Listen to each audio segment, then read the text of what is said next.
My name is Dr. Jonathan Pierce, and I've spent 32 years of my life studying mathematics.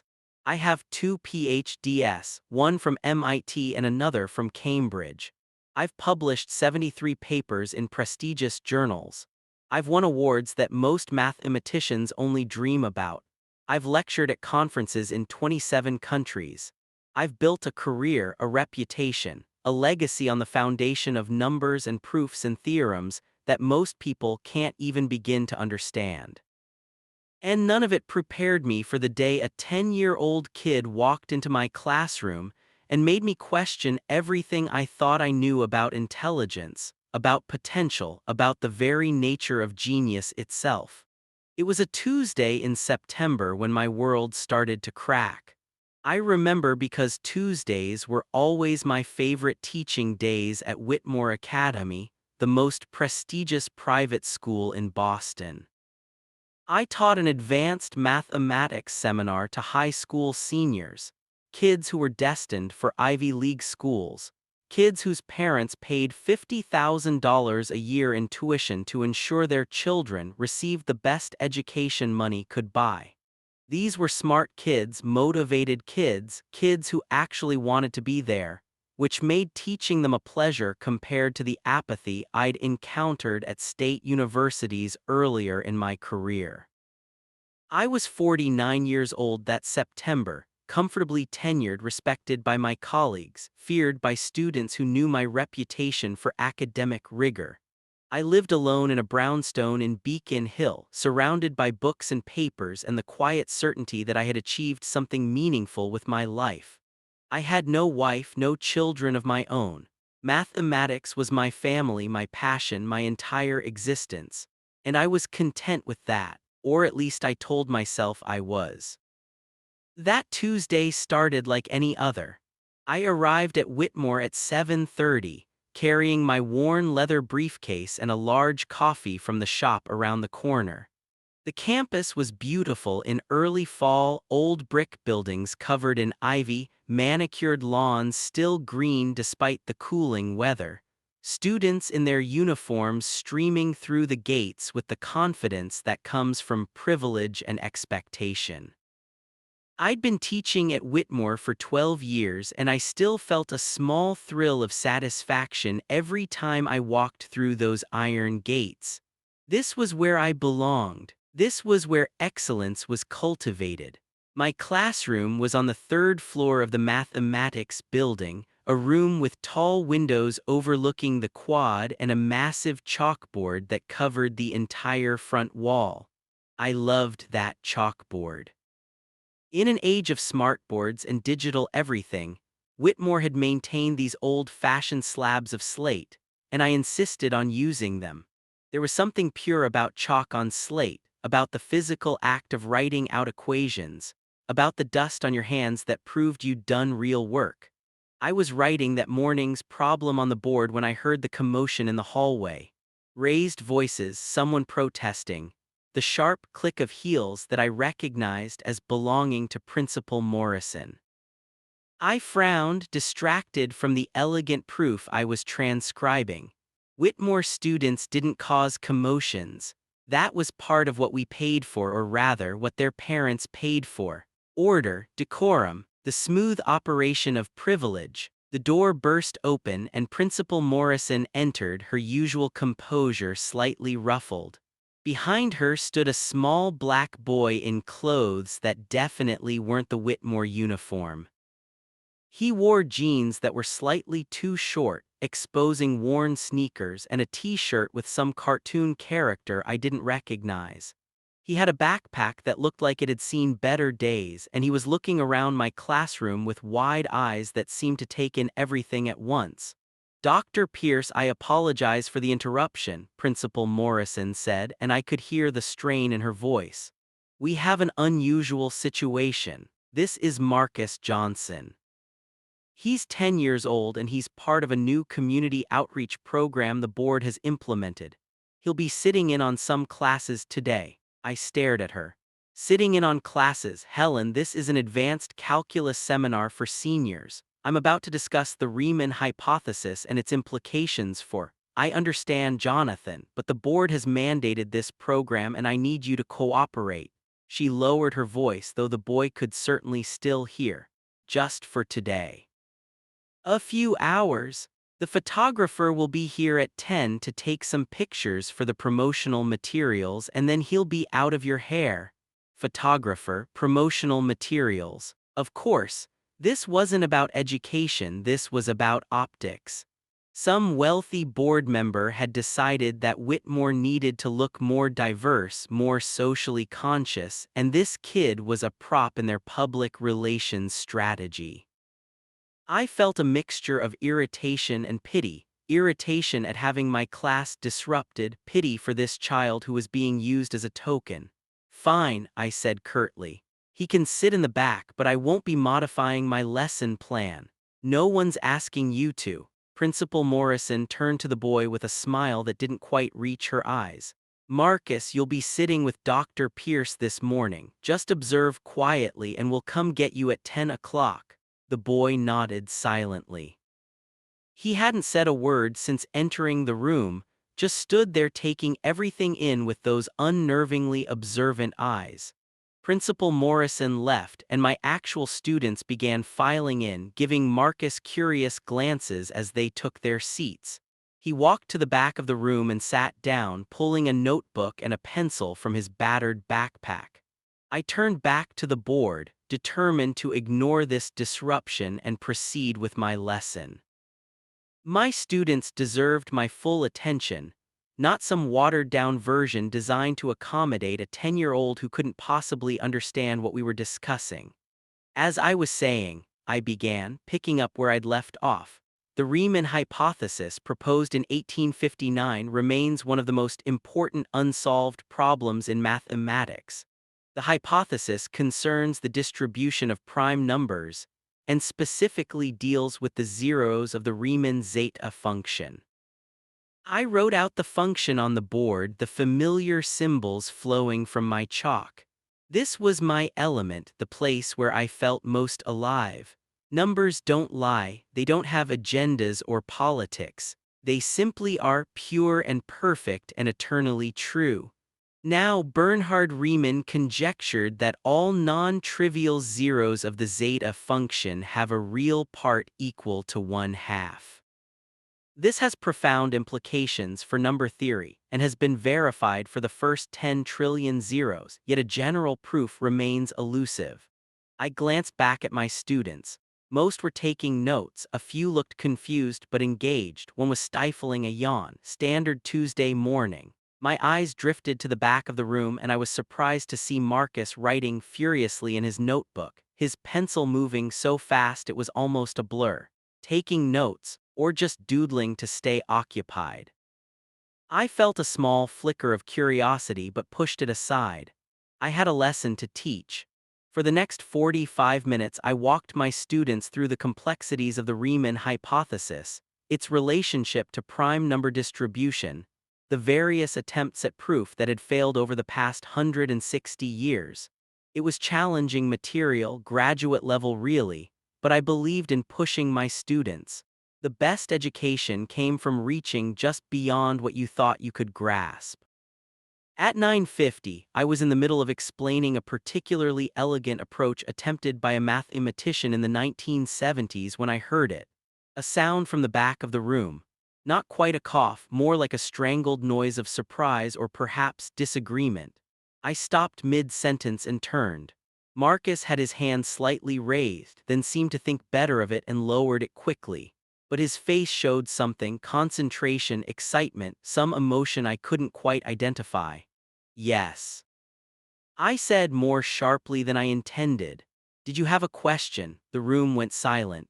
My students turned to look at this 10-year-old interloper who apparently thought he had something to contribute to a discussion of advanced mathematics.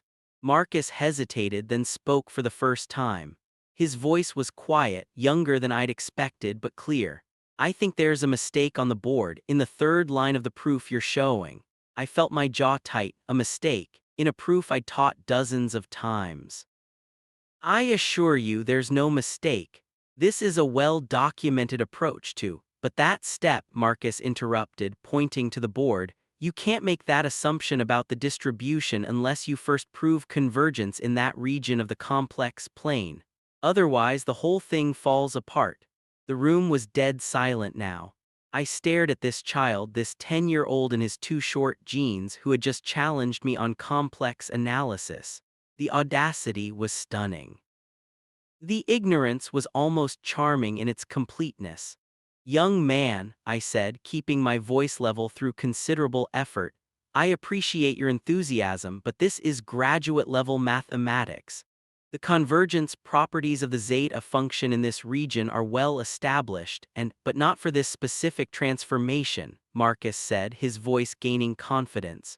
"You're applying a transformation that works in the critical strip, but you've extended it outside those bounds. Right there." He stood up and walked toward the board, completely unself-conscious about interrupting a class of students 8 years his senior. I felt heat rising in my face. This was absurd. This was a child probably unable to balance a checkbook, certainly incapable of understanding the mathematics I'd devoted my life to mastering. And yet he stood there, pointing at my board with his stubby finger, acting as if he'd found some fundamental flaw. "Return to your seat," I said coldly. "You're disrupting the class."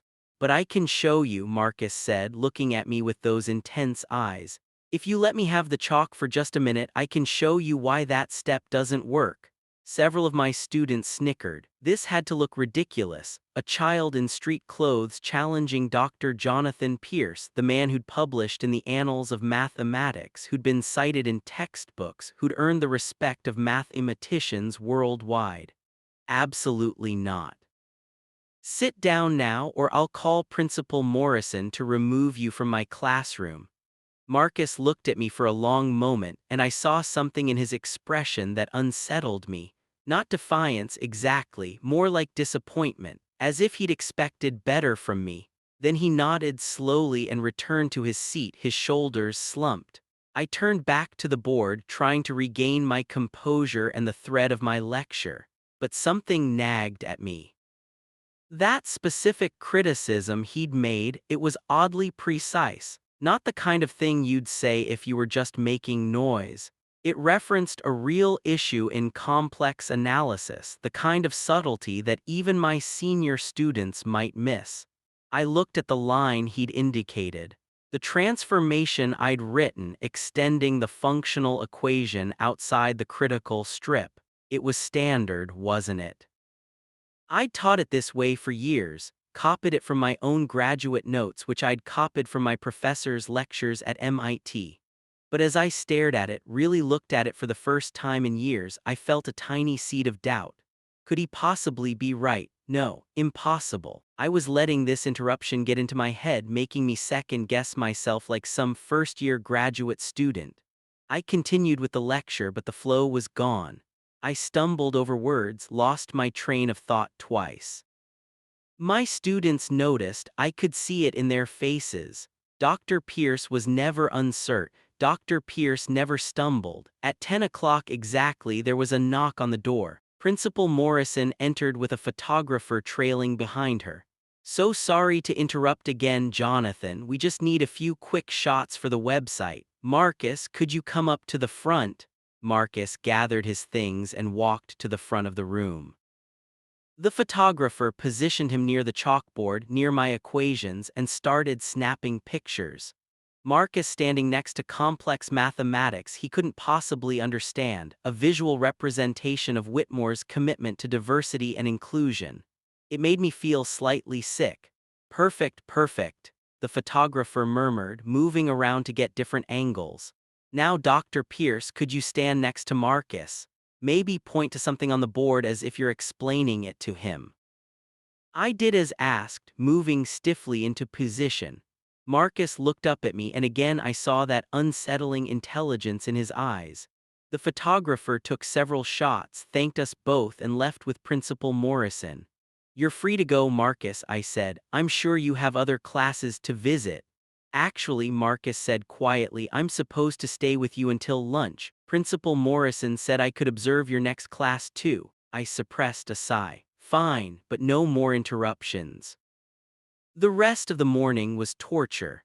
I had a free period which I usually spent grading or preparing lessons, but instead I found myself unable to concentrate. That equation on the board kept drawing my eye. That specific line Marcus had questioned. Finally, unable to help myself, I pulled out my old graduate notebooks and started checking the derivation. Step by step, working backward from the conclusion, verifying each transformation. And then I found it. A small assumption, so minor I'd never noticed it before, never questioned it. An assumption about convergence that was valid in most cases but not all. Not in this specific extension outside the critical strip. The proof didn't work. It wasn't wrong exactly, it was incomplete. It made a logical leap that couldn't be fully justified without additional groundwork. And in 30 years of teaching this material, of learning it from my own professors who'd learned it from theirs, no one had caught it. The error, or at least the gap, had been perpetuated through generations of mathematicians, so small and subtle that it slipped past everyone except a 10-year-old kid in worn sneakers. I sat down heavily in my chair, staring at the notebook in my hands. This couldn't be real. There had to be some explanation. Maybe Marcus had heard this criticism somewhere, repeated it without understanding. Maybe it was pure coincidence that he'd pointed to the one questionable step in a 40-minute lecture. I looked over at where Marcus sat in the back of my classroom, reading a book he'd pulled from his backpack. Not a children's book. I squinted to make out the title. An Introduction to the Theory of Numbers by Hardy and Wright. A university-level text that even my best students found challenging. And he was reading it the way another kid might read a comic book, completely absorbed, occasionally nodding to himself. Who was this child? During lunch I did something I rarely did. I sought out Principal Morrison in her office. She looked surprised to see me. I usually kept to myself, ate lunch in my classroom while reviewing papers. Jonathan, how did the morning go with Marcus? I closed her office door behind me. Helen, who exactly is this child? Where did he come from? She sighed and gestured for me to sit. He's from the Roxbury Community Center. The outreach program I mentioned. The board wants to bring in promising kids from underserved communities, give them exposure to what Whitmore offers. Marcus was recommended by one of the center's coordinators. Recommended for what? The kid is 10 years old. Recommended as exceptionally bright. Apparently he's been solving puzzles and problems at the community center that impressed the volunteers. The coordinator thought exposure to a school like ours might be beneficial.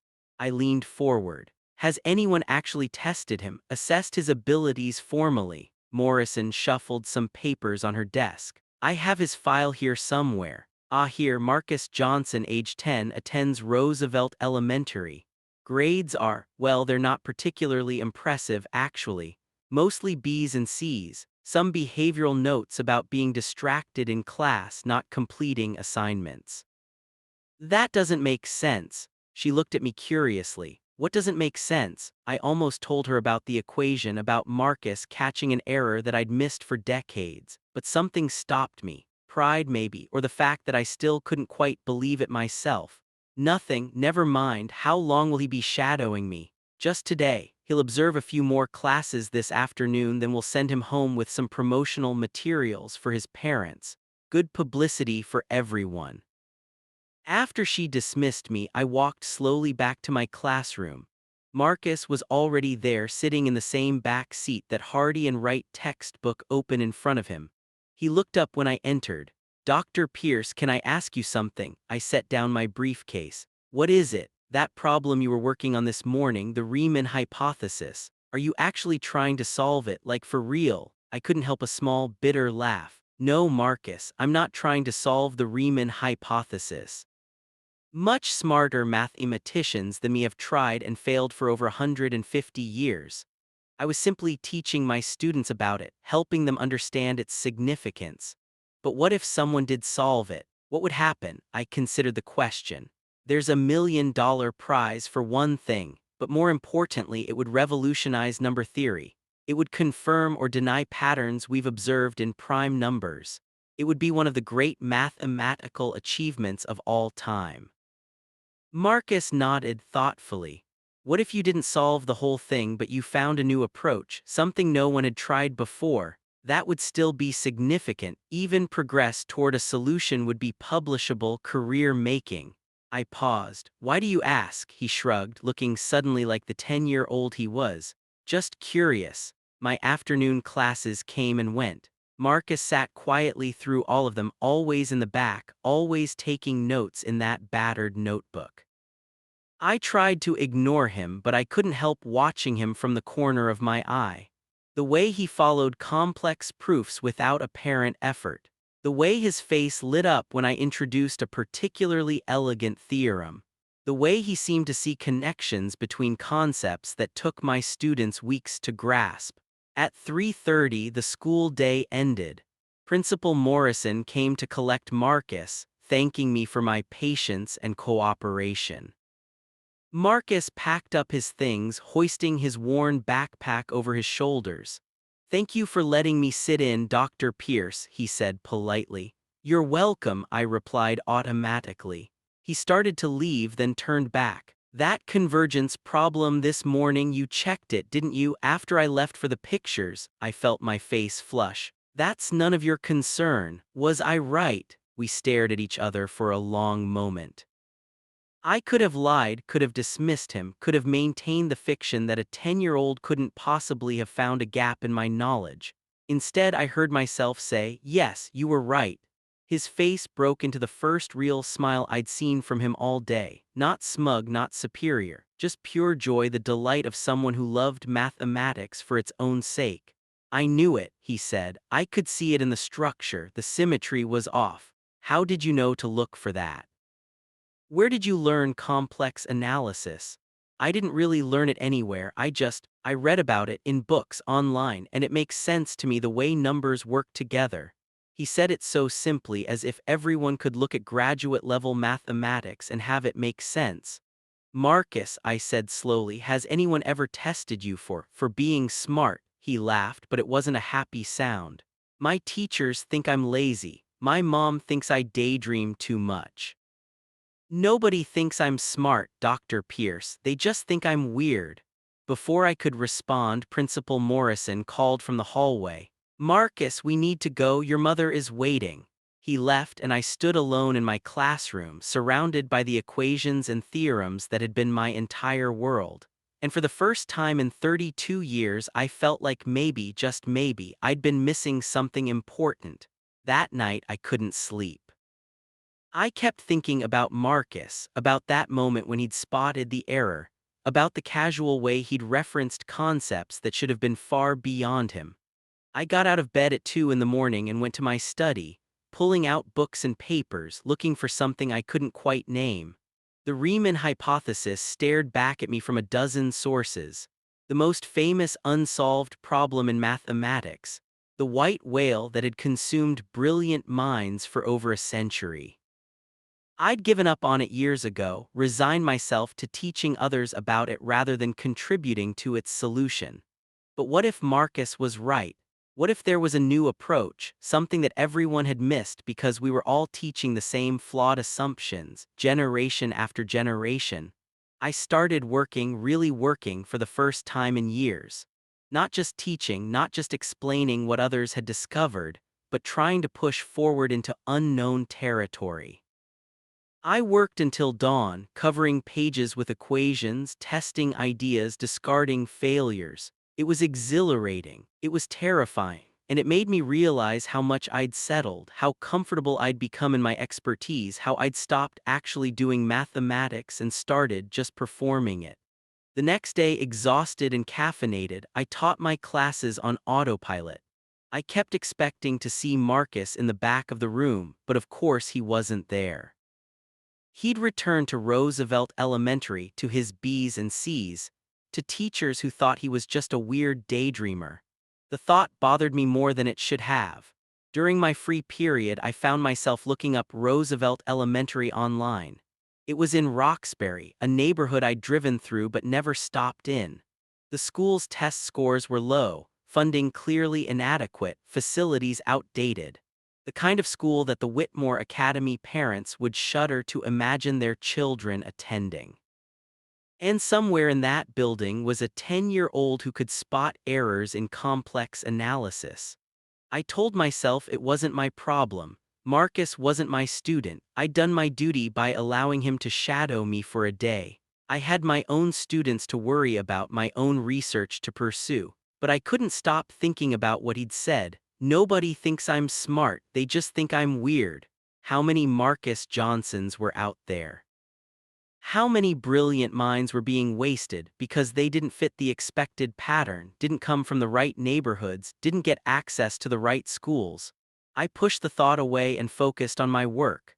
Over the next 2 weeks, I became obsessed with the Riemann hypothesis in a way I hadn't been since graduate school. I worked late into every night, filled notebook after notebook with attempts and failures. My colleagues noticed the change in me, asked if everything was okay. I brushed them off, and then on a Friday afternoon 3 weeks after Marcus's visit, I had a breakthrough. It was small, just a new way of approaching one aspect of the problem, but it was genuinely novel. I'd found a method of analyzing the zeta function that bypassed some of the traditional difficulties. It wasn't a solution, far from it, but it was progress, real, publishable progress. I was so excited I could barely contain myself.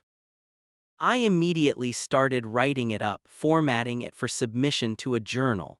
This could be significant. This could revive my research career, could make me more than just a teacher of others' discoveries. I was 3 pages into the write-up when I stopped, my fingers frozen over the keyboard. This approach, this method I'd discovered, where had it come from? I traced back through my logic, through the path that had led me here. And I realized with a sinking feeling that it had started with Marcus's observation.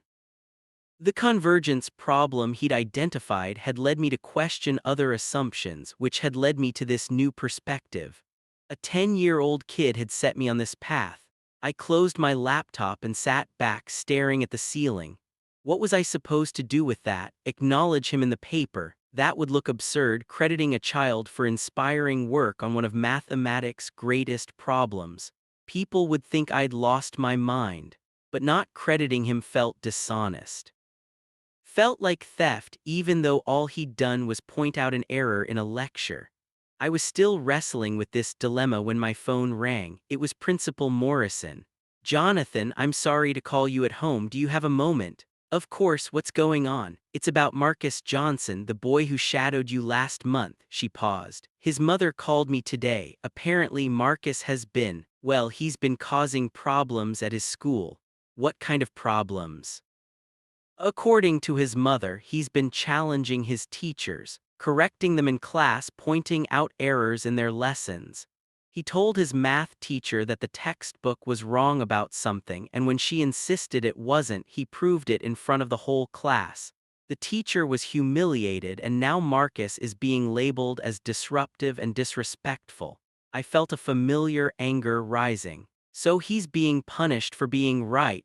I'm not saying it's fair, Jonathan. But the mother is asking if there's any way Marcus could attend Whitmore. She can't afford the tuition, but she's hoping we might have some kind of scholarship or give it to him. What? A full scholarship? Give it to him? I'll sponsor it personally if the school won't. There was a long silence on the other end. Jonathan, that's very generous, but are you sure you saw him for one day? We don't really know. I'm sure, Helen, that kid is brilliant, genuinely, remarkably brilliant. And he's being wasted at a school that can't recognize what he is.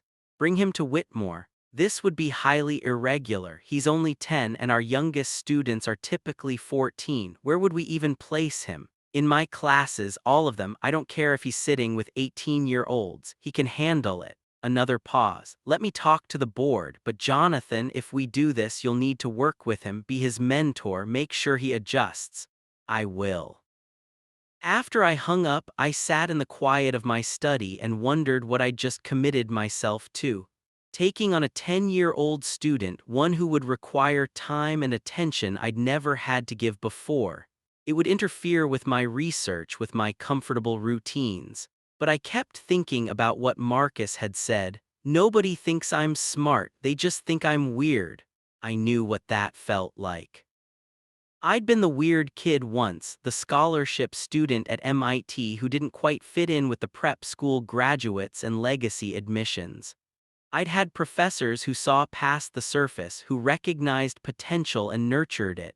Maybe it was time to pass that forward. The board approved Marcus's scholarship 3 days later. Principal Morrison called me with the news, her voice reflecting both excitement and concern. He starts Monday. I've arranged for him to have a modified schedule, some classes with his age group for subjects like English and history, but he'll be in your advanced mathematics seminar. His mother is, well, she's overwhelmed, grateful but overwhelmed. Have you met with them, Marcus and his mother? Tomorrow afternoon, would you like to be there? I surprised myself by saying yes.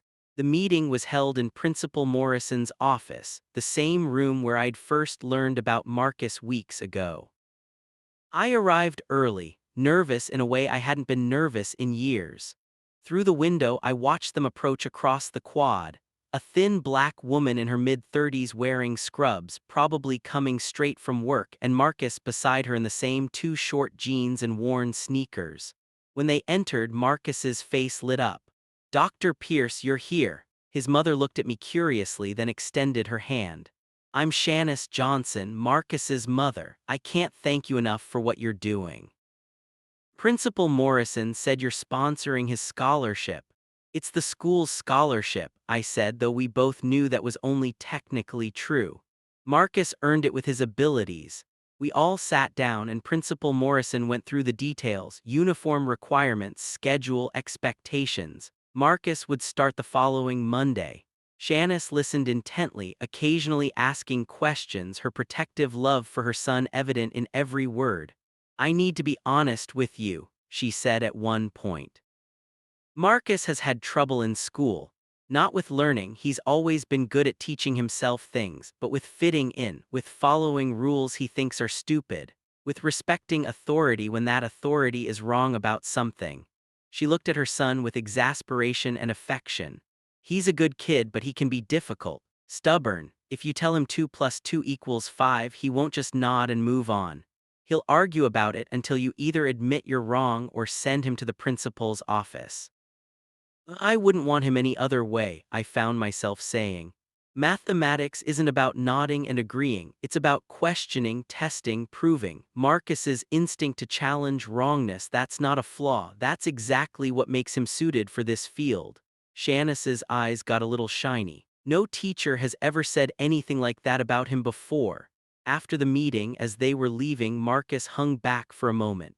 "Dr. Pierce, can I ask you something?" "Of course." "Why are you doing this? Why do you care about helping me?"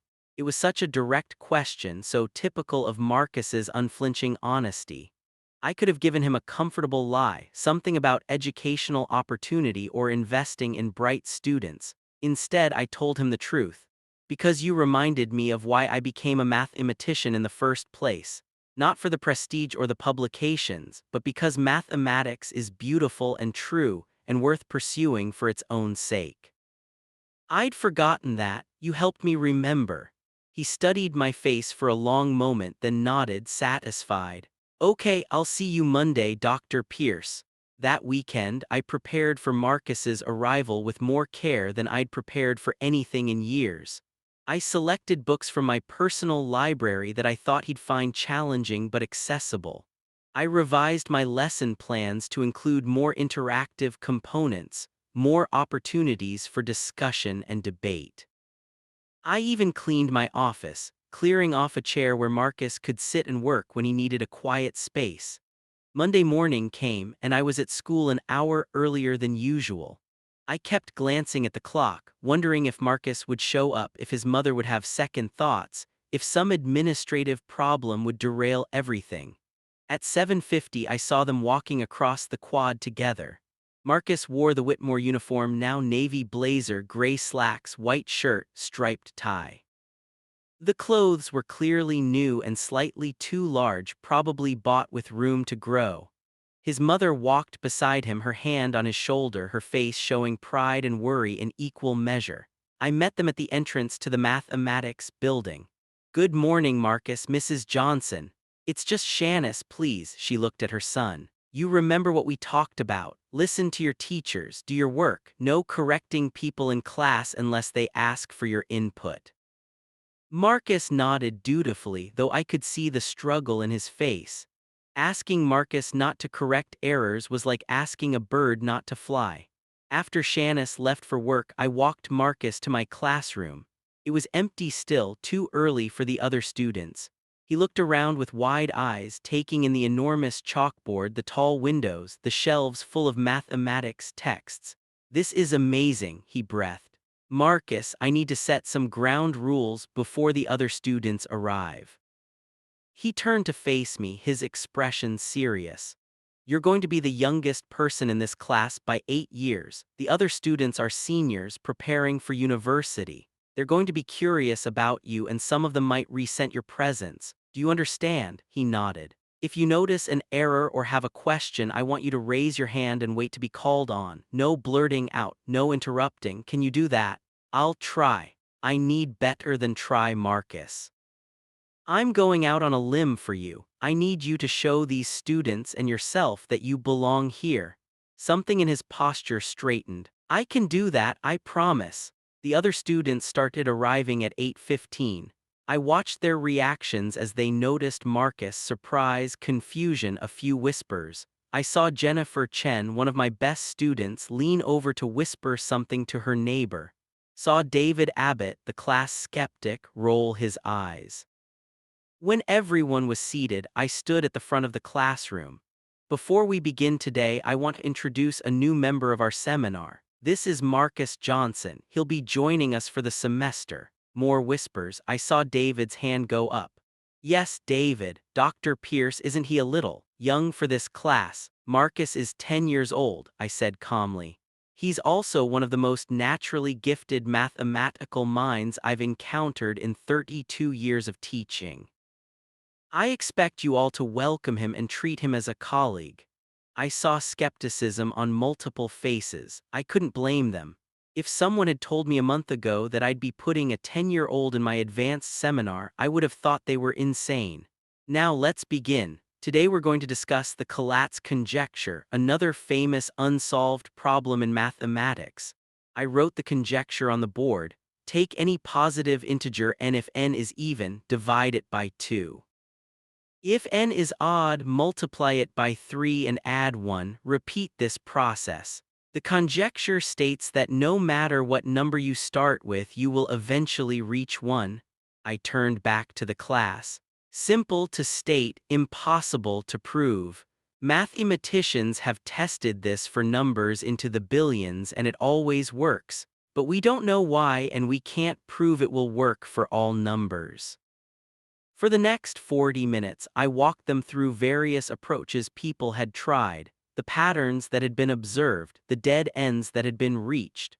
My students engaged actively, asking good questions, proposing ideas, and Marcus sat silently taking notes, his face intense with concentration. Near the end of class, I posed a question: why has this problem been so resistant to proof? What makes it different from other conjectures that have been solved?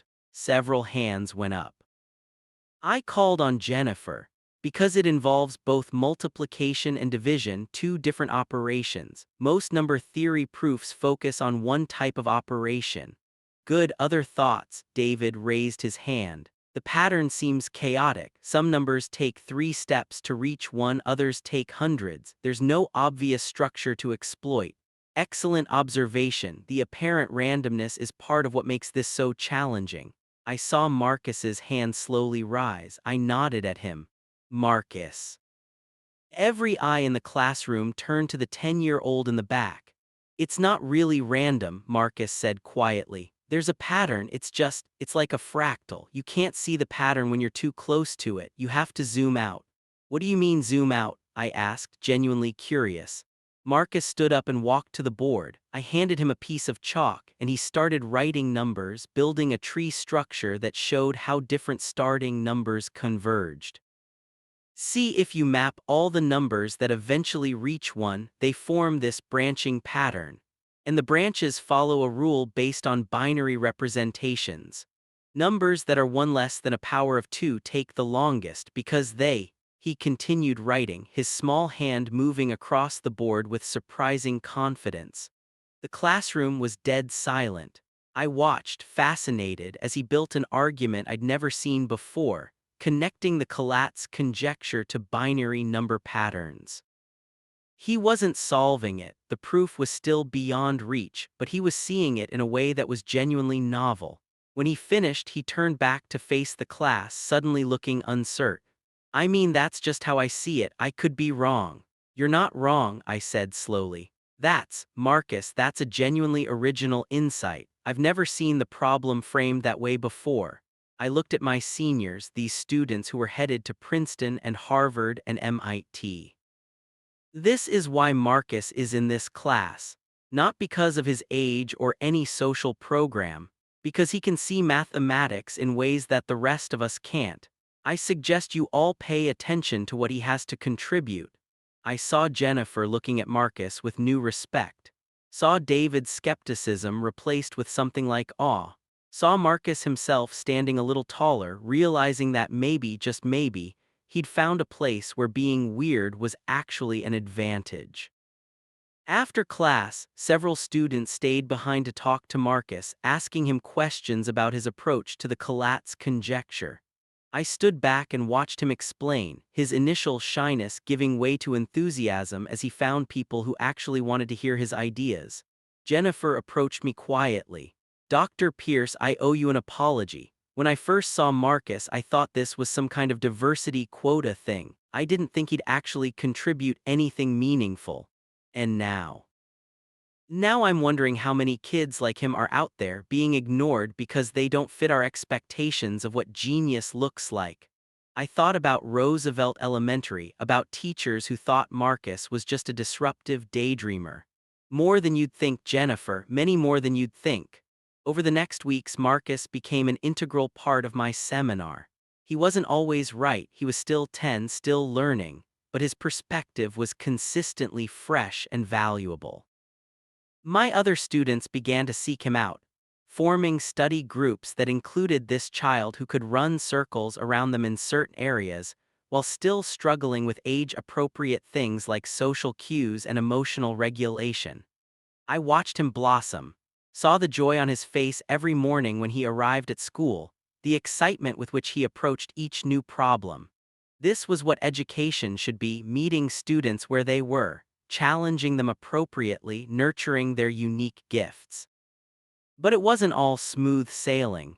There were difficulties. Marcus still struggled in his age-appropriate classes. His English teacher complained that he was bored and disruptive. His history teacher said he questioned everything, wouldn't accept historical narratives without demanding primary sources. His PE teacher was exasperated by his complete lack of interest in sports, and socially he was isolated.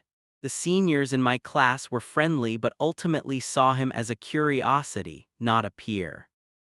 The students in his own age group avoided him, seeing him as a teacher's pet or worse. I found him crying in my office one afternoon 3 months into the semester. Marcus, what happened? He wiped his eyes angrily, embarrassed. Some kids in my English class, they called me things, said I think I'm better than everyone because I'm in high school classes, said I'm trying to be white. The words hit me like a punch. Marcus, I'm not trying to be anything except myself, I just like math. Why does that make people hate me? I sat down beside him and for a moment I didn't know what to say. Because I'd experienced some version of this 2 years ago. The isolation that comes from being different, from having a mind that works in ways others don't understand. People fear what they don't understand, I finally said. And intelligence that exceeds expectations can be threatening. But Marcus, you can't dim your light because others are uncomfortable with the brightness. The world needs people like you, people who see differently, who push boundaries. But I'm tired of being alone, I'm tired of being the weird kid. I know and I'm sorry. I wish I could tell you it gets easier, but the truth is being exceptional is often lonely. The key is finding your people, the ones who appreciate what makes you special rather than resenting it. He looked up at me. Like you. The simple trust in that statement nearly broke my heart.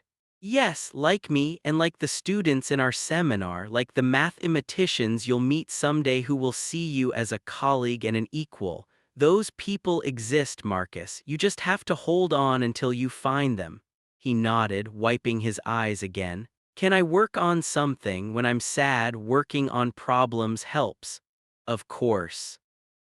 I gave him some challenging problems from a university textbook, and he settled into the chair in my office, losing himself in mathematics. I went back to my own work, but I kept glancing over at him, this small figure hunched over equations that would stump most graduate students, finding comfort in numbers when the human world was too harsh. I thought about calling Shanice, about suggesting that maybe Whitmore wasn't the right fit after all.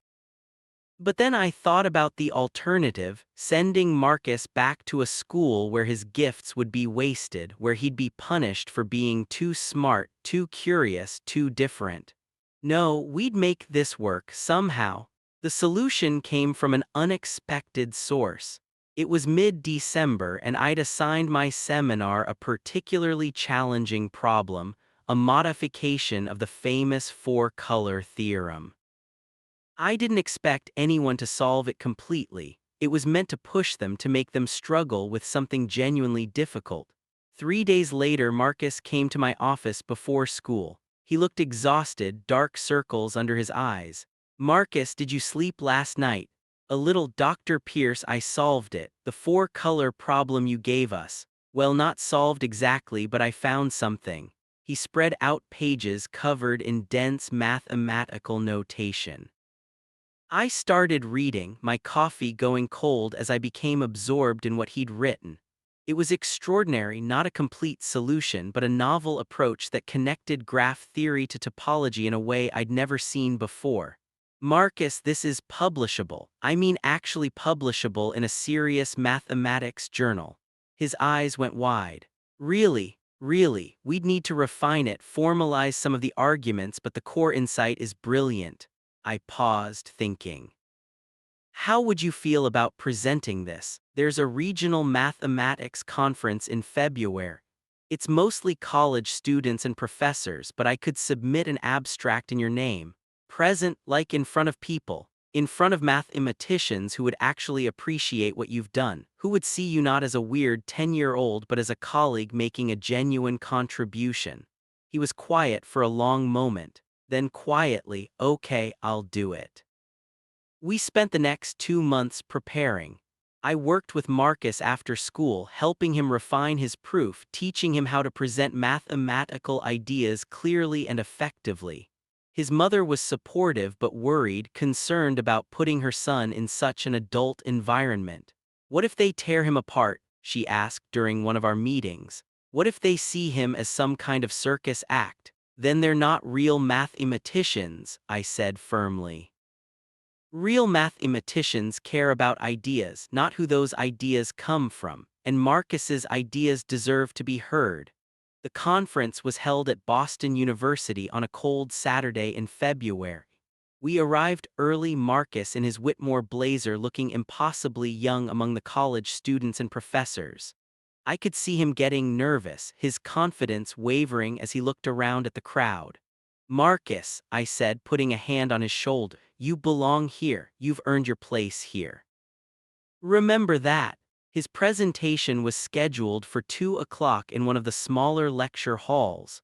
We walked in to find about 30 people scattered through the seats, graduate students, a few professors, some independent researchers. They looked up curiously as Marcus and I entered, their eyes widening when they saw how young the presenter was. I introduced him briefly, keeping it factual. Marcus Johnson is a student at Whitmore Academy. He's going to present some novel work on graph coloring theory. Then I sat down and Marcus was on his own. For the first minute he was visibly nervous. His voice shook slightly as he began explaining the problem, but then he got to the mathematics and something changed. His voice grew stronger, more confident. He moved to the board and started writing, and I could see the moment when he forgot about the audience, forgot about his age and his fears, and just lost himself in the beauty of the proof. He spoke for 25 minutes, building his argument step by step, fielding questions from the audience with impressive poise. I watched the faces of the people listening, saw skepticism transform into interest, then into genuine excitement. When he finished, there was a moment of silence. Then someone started clapping and the whole room erupted in applause. A professor from MIT approached Marcus afterward. "That was extraordinary work. How old did you say you were?" 10, Marcus said, then added, "But I'll be 11 next month." The professor laughed. "Well, when you're ready for university, you let me know. MIT would be very interested in having you." Marcus glowed. For the rest of the conference, people kept stopping him to ask questions, to discuss his ideas, to treat him like what he was, a mathematician who'd made a genuine contribution. His age became irrelevant. All that mattered was the quality of his thinking. On the drive home, Marcus was unusually quiet. I glanced over at him. "Are you okay? You did brilliantly today." "Dr. Pierce, can I ask you something? Anything. Why didn't anyone care that I was black? At the conference, I mean." Everyone just cared about the math. The question caught me off guard. Why would they care about your race? At school, at my old school, people always made comments like I was trying to act white by being smart, like being good at math wasn't something black kids do. But today, nobody looked at me like that. I gripped the steering wheel tighter, feeling a complicated mix of emotions. "Marcus, there are people in this world who have narrow, ignorant ideas about what people of different backgrounds can or should be. But the mathematical community at its best doesn't care about anything except whether your ideas are true and rigorous. Mathematics doesn't have a race or a gender or a nationality. 2 plus 2 equals 4 whether you're white or black, rich or poor, 10 years old or 60. I wish everything was like that." "So do I, but it's not, which means you're going to face challenges that someone like me never had to face. People who doubt you because of your age or your race or your background. But Marcus, you can't let that stop you. You can't let other people's limitations become your limitations." He nodded thoughtfully, staring out the window at the passing streets. Then he said something that I've never forgot.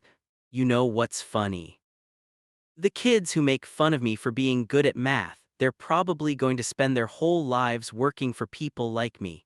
People who use their brains instead of worrying about being cool." I laughed. "That's probably true, though try not to be too smug about it." "I'll try, but I'm not promising anything." The conference presentation changed things for Marcus.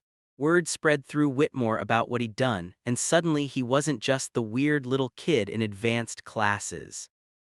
He was the kid who'd presented at a university conference, the kid who'd impressed MIT professors, the kid who was kind of famous. It didn't solve all his social problems. He was still isolated in his age-appropriate classes, still struggling to connect with kids his own age. But it gave him a confidence I hadn't seen before, a sense that his weirdness had value, that being different wasn't necessarily bad. And it did something for me too. Watching Marcus present, seeing the mathematical community embrace his ideas regardless of his age, reminded me of why I'd fallen in love with this field in the first place. It wasn't about publishing papers to advance my career. It wasn't about prestige or recognition. It was about truth, about discovery, about the pure joy of understanding something new about the mathematical universe. I'd been coasting for years, teaching what I knew rather than exploring what I didn't.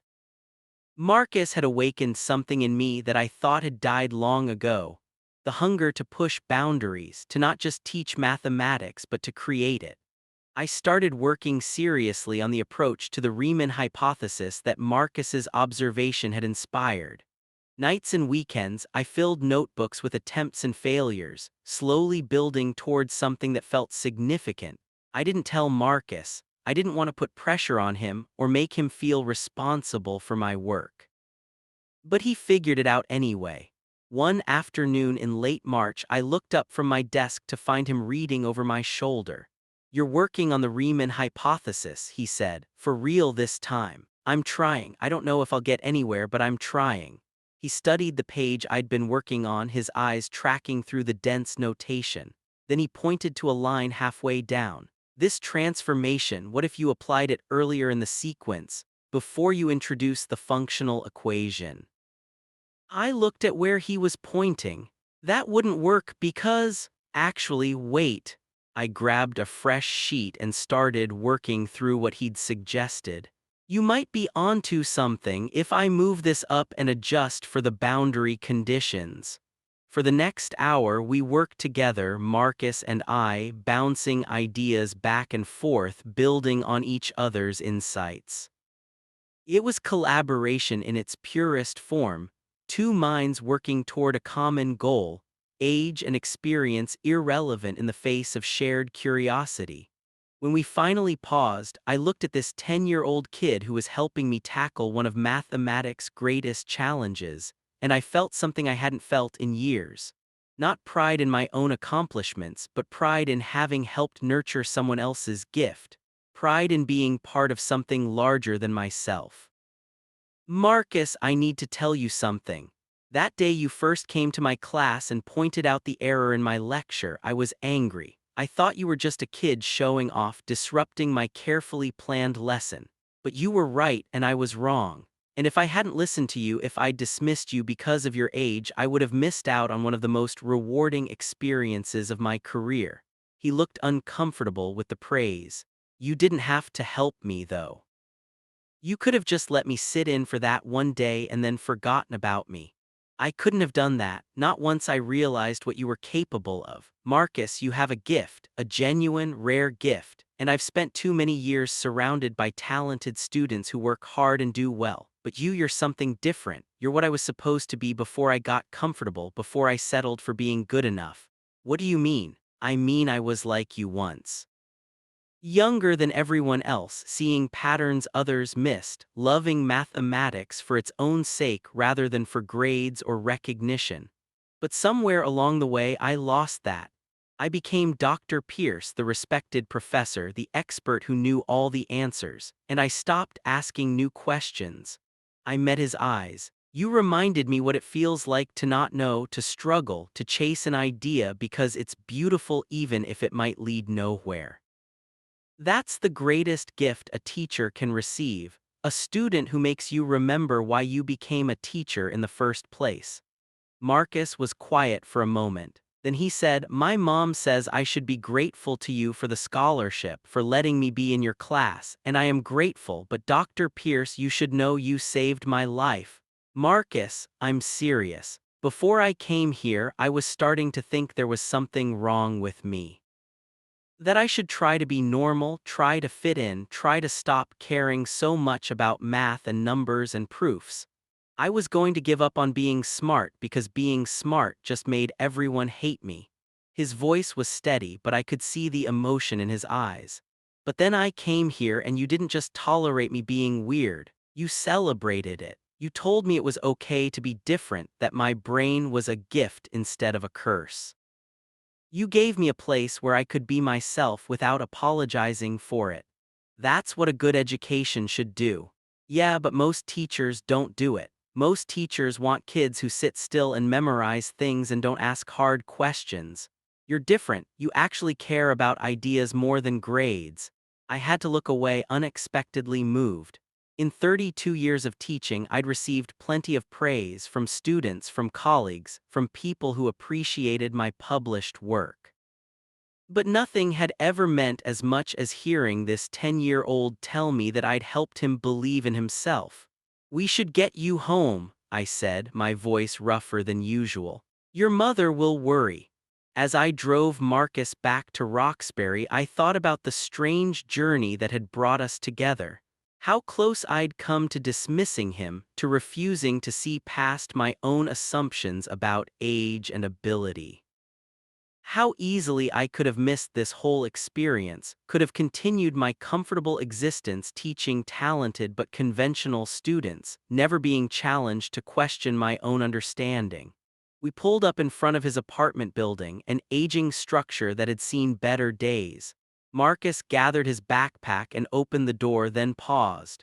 Dr. Pierce, when you solve the Riemann hypothesis, and I think you will, can I be there when you present it? If I solve it, you'll be credited as a collaborator. Your insights have been fundamental to the approach I'm developing. His face lit up with pure joy. Really? You do that? It's not about doing you a favor, Marcus. It's about intellectual honesty. Your contributions deserve recognition. He nodded, accepting this, then ran toward his building.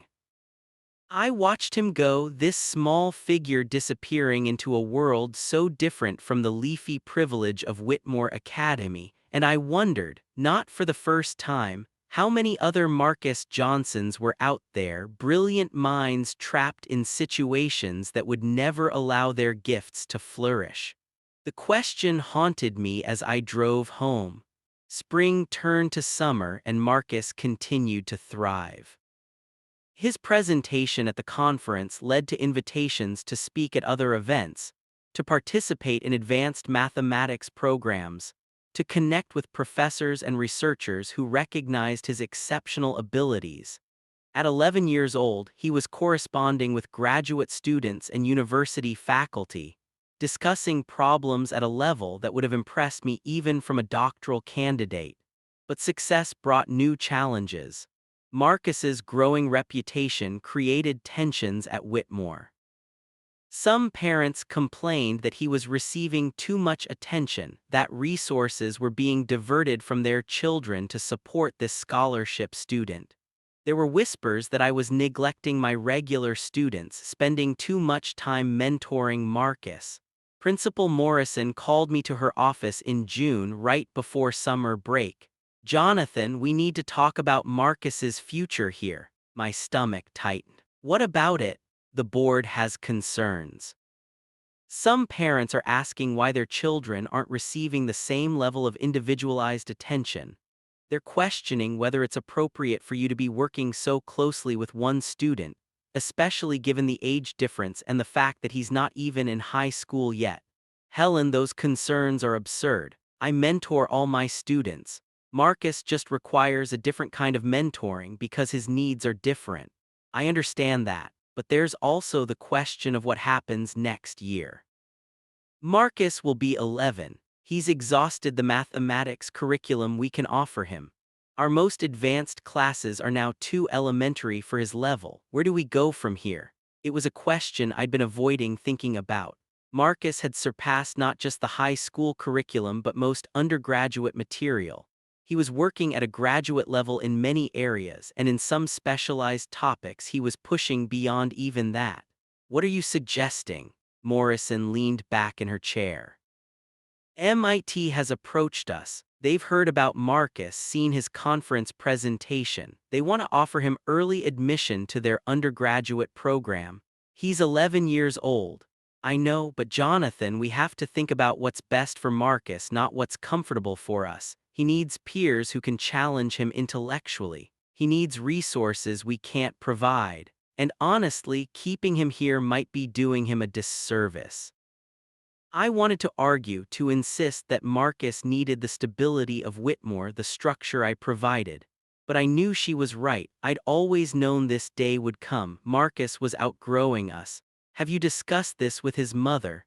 "Not yet. I wanted to talk to you first. You're his mentor, his advocate. What do you think we should do?" I was quiet for a long time. Finally I said, "We should present all the options to Shanice and Marcus. Let them decide what's best." "But Helen, if he goes to MIT, he'll need support. He'll be the youngest student there by years. The social challenges will be enormous. Which is why MIT has proposed that you take a visiting professorship there. 1 year, maybe 2, to help Marcus transition to continue mentoring him while he adjusts to university life. The offer took my breath away. Leave Whitmore, leave the comfortable position I'd held for 12 years, uproot my entire life to follow a student to a new institution. I need to think about this, I said. That night I couldn't sleep. I paced my brownstone thinking about Marcus, about what he needed, about what I was being asked to give up. My position at Whitmore was secure, prestigious, comfortable. I had no family ties keeping me in Boston, no obligations beyond my work. But still, the idea of leaving everything I knew, of taking on the responsibility of shepherding an 11-year-old through university, it was terrifying, it was overwhelming. It was exactly what I needed to do. I called Principal Morrison in the morning. "I'll do it. If Marcus and his mother decide MIT is the right choice, I'll take the visiting professorship." The meeting with Shanice and Marcus was held at the school a week later. Shanice brought her sister for support, a woman named Teresa who worked as a paralegal and had strong opinions about everything. Morrison laid out the offer: full scholarship to MIT, accommodations for Marcus's age, support services, housing assistance for Shanice if she wanted to relocate, and my commitment to continue mentoring him. Marcus's eyes were huge. MIT, like the actual MIT. The actual MIT, Morrison confirmed. Shanice looked overwhelmed. "This is, I don't know what to say, MIT, my baby at MIT." "He's not a baby anymore," Teresa said. "Look at him, Shanice, he's ready for this. He's 11, he should be playing video games and riding bikes, not going to college with kids 8, 9 years older than him." "He's never been like other kids," Teresa said gently. "You know that, and keeping him somewhere just because it's age appropriate, isn't that just another way of holding him back?" I spoke up. "Mrs. Johnson, Shanice, I understand your concerns, I share them. Marcus is exceptionally gifted mathematically, but he's still a child in many ways. He'll face challenges at MIT that have nothing to do with academics. The social isolation could be significant. But you'll be there," Marcus said, looking at me. "Dr. Pierce will be there, right?" "I will. I've accepted a visiting professorship. I'll be teaching there and continuing to work with you." Shanice turned to me. "You do that, leave your position here just to help Marcus." "I would, I am." She started crying, overwhelmed by the magnitude of what was being offered, by the reality that her son's life was about to change in ways she'd never imagined. Teresa put an arm around her shoulders. "What do you want to do, baby?" Shanice asked Marcus, wiping her eyes. "This is your life, your education, what do you want?" Marcus was quiet for a long moment. Then he said, "I want to go to MIT. I want to learn everything I can learn. I want to solve problems that no one else has solved. I want to be a real mathematician, not just a kid who's good at math." He looked at his mother. "But Mom, I need you to be okay with it. I need to know you don't think I'm abandoning you or trying to be something I'm not." Shanice pulled him into a hug. "Baby, you could never abandon me, and you're not trying to be anything except exactly who you are. I'm scared, yes, but I'm also so proud of you I could burst. So if this is what you want, if this is your dream, then we're going to make it happen." The decision was made. Marcus would start at MIT in the fall, just after his 11th birthday. I would begin my visiting professorship at the same time. We had 3 months to prepare. Those 3 months passed in a blur. There were orientations and meetings, paperwork and logistics. MIT bent over backward to accommodate Marcus's unique situation, creating a specialized program that would allow him to take advanced courses while still providing age-appropriate support and supervision. Shanice decided not to relocate. She couldn't afford to leave her job and her support network in Roxbury. But MIT arranged for her to visit regularly, and Marcus would come home every weekend. It wasn't ideal, but it was the best compromise we could manage. I found myself preparing for this new chapter with a mix of excitement and anxiety. I hadn't been a junior faculty member in years, hadn't had to prove myself to new colleagues or navigate departmental politics. And I'd never had the responsibility of looking after a child's well-being, even part-time. But when I expressed these concerns to Marcus during one of our final sessions at Whitmore, he just smiled. Dr. Pierce, you've been looking after me since the day I walked into your classroom and corrected your proof. You just didn't realize it yet. He was right, of course. Somewhere along the way, Marcus had stopped being just a student and had become something more, a protege, a collaborator, a reminder of everything I'd loved about mathematics before career and reputation had complicated things. The last day of summer, before we both started at MIT, I took Marcus to lunch at a restaurant near campus. We talked about his schedule, about the courses he'd be taking, about his nerves and his excitement. "Are you scared?" I asked him. "Terrified," he admitted. "What if I get there and I'm not as smart as everyone thinks? What if I've just been lucky, and when I'm around real mathematicians, everyone realizes I'm just a kid who got in over his head?" Marcus, I've known some of the greatest mathematical minds of our generation. I've worked with Fields medalists and MacArthur Fellows. And I'm telling you this with complete honesty, you have more raw talent than any of them. You see connections others miss. You approach problems from angles no one else considers. That's not luck, that's genius. But what if, no what ifs, you're going to struggle sometimes. You're going to encounter problems you can't solve immediately, concepts that don't come easily. That's good, that's how you grow. But Marcus, your fundamental ability, your gift, that's real, don't doubt it. He nodded, taking this in. Then he asked, "Dr. Pierce, why are you really doing this?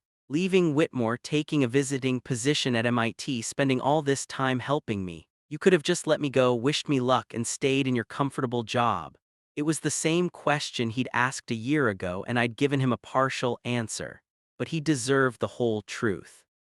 When I was young, younger than you are now, I loved mathematics the way you do. Purely, completely, without any thought of career or recognition. I just loved the beauty of it, the way numbers fit together, the elegance of a perfect proof. I paused, organizing my thoughts. But somewhere along the way I lost that. I started caring more about publications than discoveries, more about my reputation than the truth. I became someone who taught mathematics instead of someone who lived it. And then I met you, and you reminded me what it felt like to love math for its own sake. Working with you, watching you approach problems with pure joy instead of calculation, it woke something up in me that I thought had died. You gave me back my passion, Marcus, and that's worth more than any comfortable position or prestigious appointment. Marcus was quiet, processing this. Then he said, "You know, when I first met you, I thought you were kind of mean. You didn't want me in your class. You thought I was just some dumb kid." I did, I'm ashamed of that, but it's true. But you changed. You listened when I showed you that error. You gave me a chance when you could have just sent me away.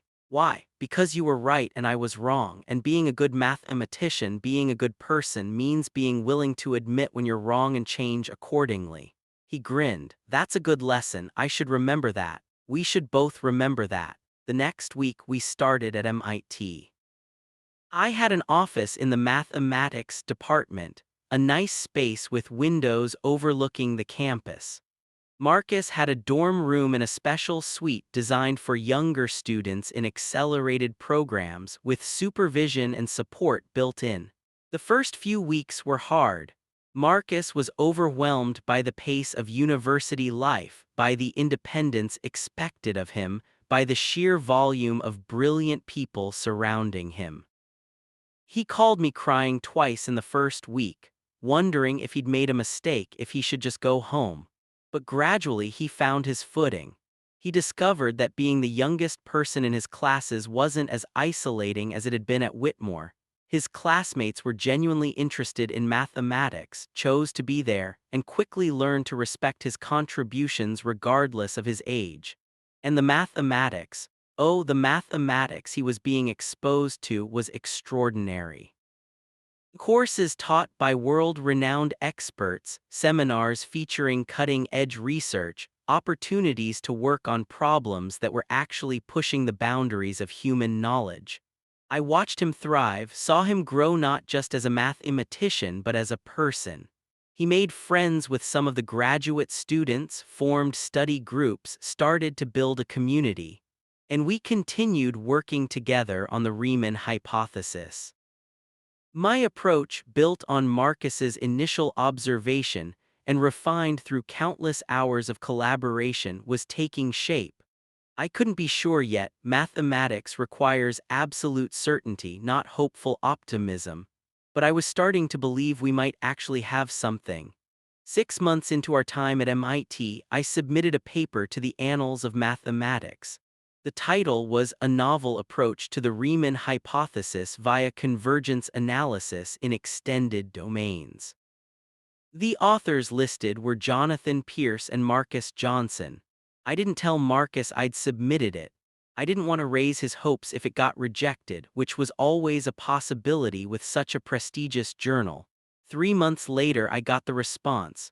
The paper had been accepted. More than that, the reviewers were calling it a potential breakthrough, the most significant progress on the Riemann hypothesis in decades.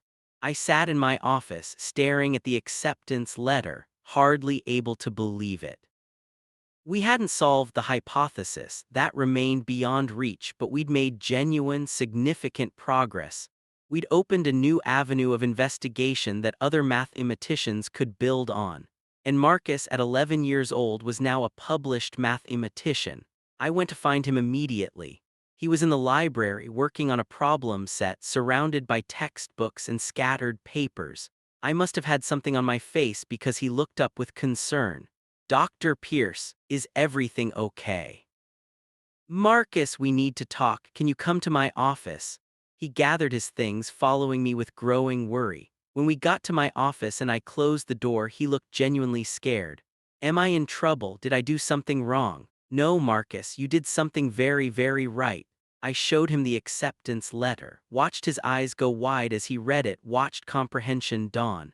"We're published in the Annals. We're published in the Annals." He read through the reviewer's comments, his hands shaking slightly. Then he looked up at me with tears in his eyes. "My name is on it, on a real paper, in a real journal. Your name is on it because your ideas are in it. You earned this, Marcus, every word." He started crying then, not from sadness but from overwhelming emotion. "No one's ever going to call me stupid again. No one's ever going to say I'm just a weird kid who thinks he's smart. I'm a real mathematician now, it's official."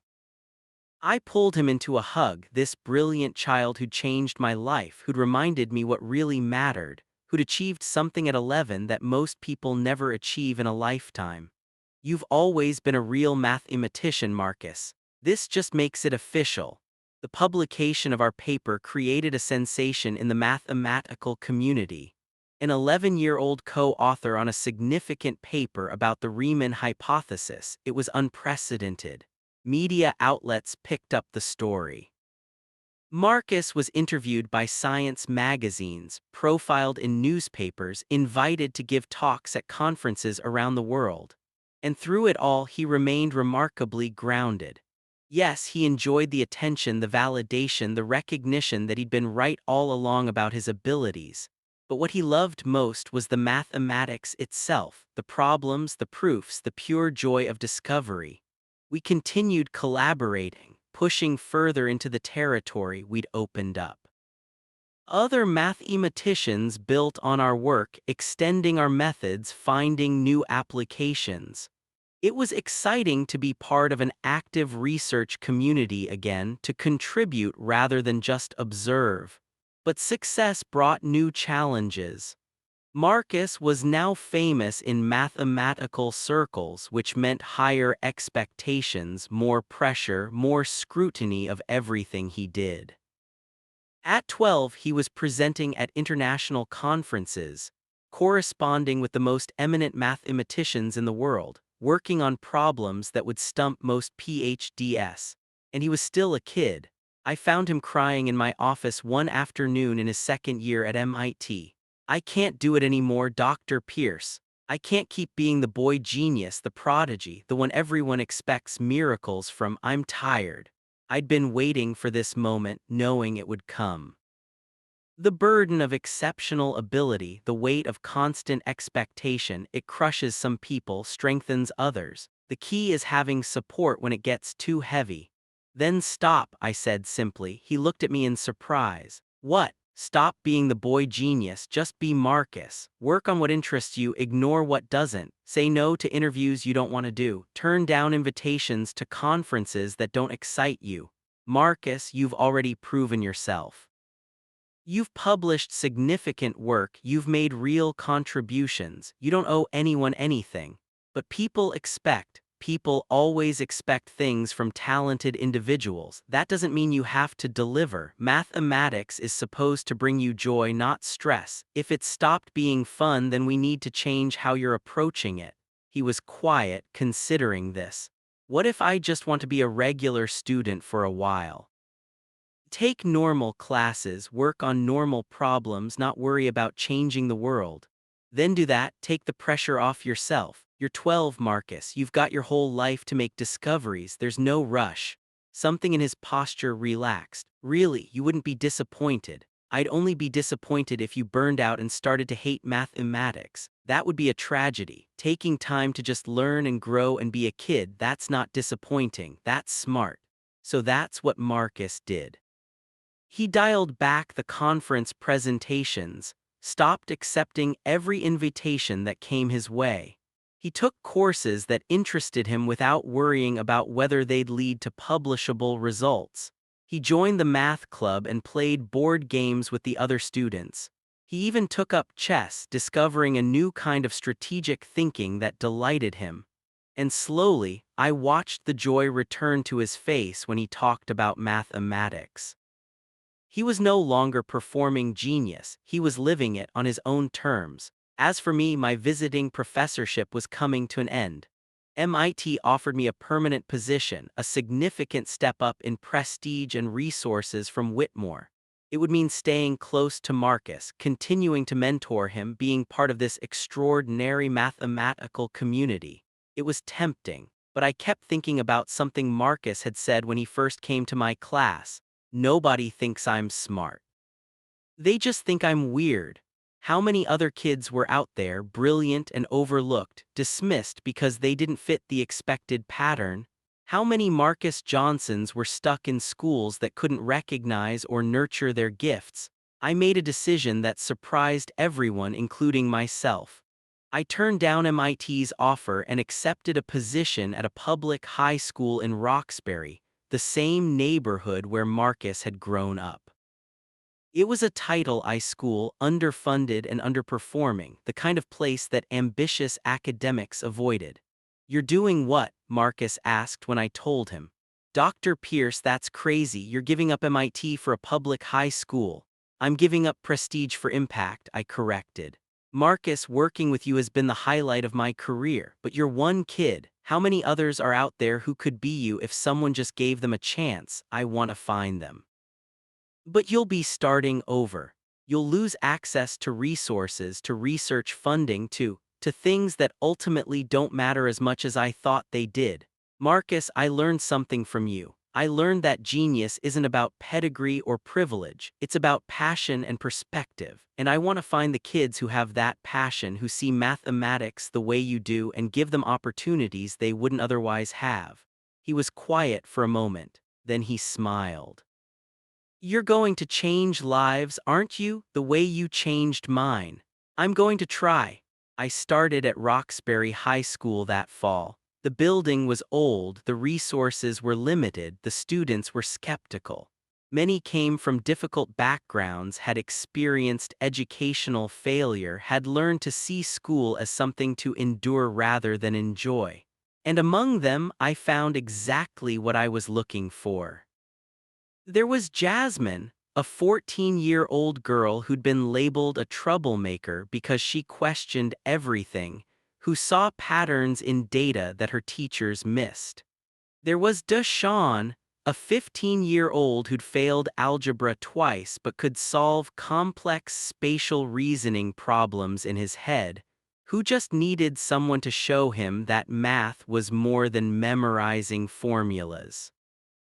There was May, a recent immigrant who spoke limited English but whose understanding of mathematical logic transcended language barriers. I worked with them after school, starting an advanced mathematics club. We worked on challenging problems, explored topics beyond the standard curriculum, entered competitions. Word spread and more students joined.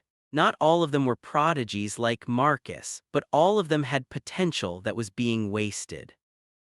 Marcus visited sometimes, coming back to Roxbury to talk to my students, to show them that someone who looked like them, who came from their neighborhoods, could make it in the mathematical world.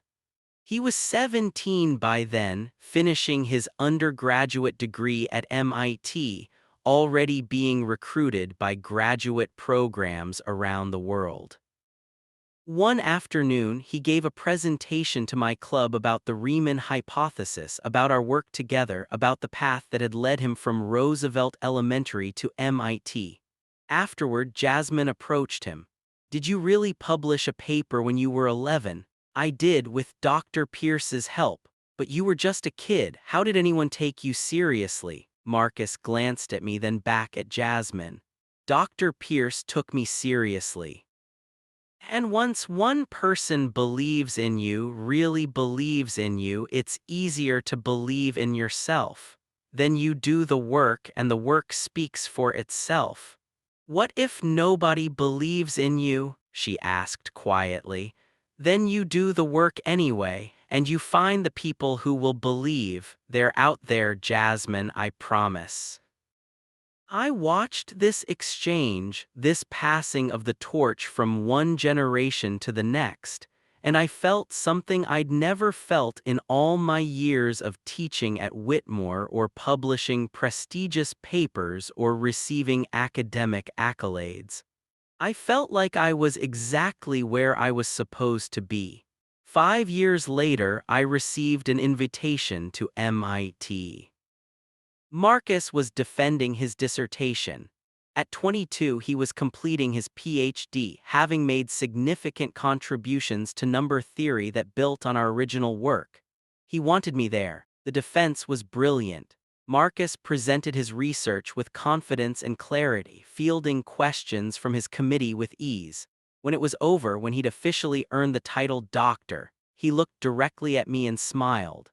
Afterward, at the celebration, I found myself talking to his mother. Shanice was older now, grayer, but her pride in her son radiated from every pore. "You saved him," she said to me. "You know that, right? You saved my baby." I shook my head. "I just gave him a chance. Marcus saved himself." "No," she was firm. "You saw him when everyone else just saw a weird black kid who asked too many questions. You believed in him when he couldn't believe in himself. That's not just giving someone a chance, Dr. Pierce. That's changing their entire life." I thought about that day in September 7 years ago when a 10-year-old had walked into my classroom and pointed out an error in my proof. How close I'd come to dismissing him, to letting pride and assumption blind me to what was right in front of me. "He changed my life too," I said, "more than he'll ever know." Marcus approached us then, his new PhD diploma in hand, his face glowing with joy. "Dr. Pierce, I need to tell you something." "What's that?" "I've accepted a position at Roxbury High School." I stared at him. "What, Marcus, you've had offers from Harvard, Princeton, Stanford." "I know, and maybe someday I'll take one of those positions, but right now I want to do what you did. I want to find the kids who are like I was, who are brilliant and overlooked, and I want to show them what's possible." He looked at me seriously. "You taught me that mathematics isn't about personal glory or prestigious positions. It's about truth, about beauty, about sharing that beauty with others. And the place where I can have the most impact isn't at some elite university. It's in the neighborhood where I grew up, teaching kids who need to know that someone like them can make it." I felt my eyes burn with tears. "Marcus, besides," he grinned, "someone needs to help you with that math club. I hear you've got some promising students, but they need guidance from someone who actually knows what they're doing." "Are you saying I don't know what I'm doing?" "I'm saying you could benefit from a collaborator. We do our best work together, Dr. Pierce, always have." He was right, of course. We did do our best work together, not because of our individual brilliance, but because we challenged each other, learned from each other, pushed each other to be better than we would have been alone. And so we ended up where we started, in a classroom full of students who didn't fit the traditional mold of academic success, working on problems that most people thought were beyond them. But this time there were two of us. A teacher who'd learned that genius comes in unexpected packages, and a student who'd learned that the greatest gift you can give is to pass your gifts forward. Sometimes I think about that Tuesday in September, about the moment I almost made the biggest mistake of my life. If I'd refused to listen to Marcus, if I dismissed his observation because of his age or his background, I would have missed everything that came after. The collaboration, the discoveries, the joy of watching someone you mentor exceed everything you thought possible. And not just watching him exceed it, but being pushed to exceed your own limitations alongside him. Marcus often jokes that he solved a problem that had stumped professors for decades. And in a way, he did. He solved the problem of my complacency, my assumption that I had nothing left to learn, my belief that the students I taught couldn't teach me anything in return. The real twist in our story isn't that a 10-year-old found an error in complex analysis or co-authored a groundbreaking paper or earned a PhD before his 23rd birthday. The real twist is that in trying to help him, he helped me more. In teaching him, I learned. In mentoring him, I found my own purpose renewed. People ask me sometimes if I regret leaving Whitmore for Roxbury High, if I miss the prestige and the resources of elite institutions. And I tell them the truth. I've never been happier or more fulfilled than I am now, working with students who remind me every day that genius isn't defined by privilege or pedigree, but by passion and perspective. And when I see Marcus standing at the front of a classroom, teaching a group of skeptical teenagers from Roxbury about the beauty of prime numbers or the elegance of a perfect proof, I know we're exactly where we're supposed to be. We're not just teaching mathematics. We're teaching kids that their backgrounds don't determine their futures, that being different isn't a weakness but a strength, that asking questions is more important than having answers. We're teaching them what Marcus taught me all those years ago, that the best discoveries happen when you're willing to challenge assumptions, to admit when you're wrong, to see potential in places you've been taught to overlook. And every now and then, one of our students will point out something we missed, we'll see a pattern we didn't notice, will remind us that the teacher can always learn from the student if they're humble enough to listen. When that happens, Marcus and I exchange a glance, a shared understanding of what it means to be on both sides of that equation. And we smile knowing that the cycle continues, that excellence multiplies when it's shared rather than hoarded, that the greatest achievement isn't solving an unsolvable problem but inspiring others to try. The Riemann hypothesis remains unsolved.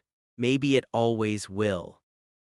But the problem Marcus solved, the problem of one teacher's blindness, one student's self-doubt, one community's overlooked potential, that problem has a solution. And that solution is simply this: see people, really see them. Look past your assumptions and their circumstances and your own comfortable certainties. Give chances where others see impossibility, believe when others doubt, and be willing to be taught by those you're supposed to teach. Because genius isn't about age or background or credentials. It's about vision, and sometimes the clearest vision comes from the most unexpected sources. Sometimes it comes from a 10-year-old kid in worn sneakers pointing to a chalkboard and saying quietly, "I think there's a mistake." And sometimes, if you're lucky enough and humble enough to listen, that kid changes not just mathematics but your entire understanding of what education should be. That's the equation I finally solved, and it's made all the difference.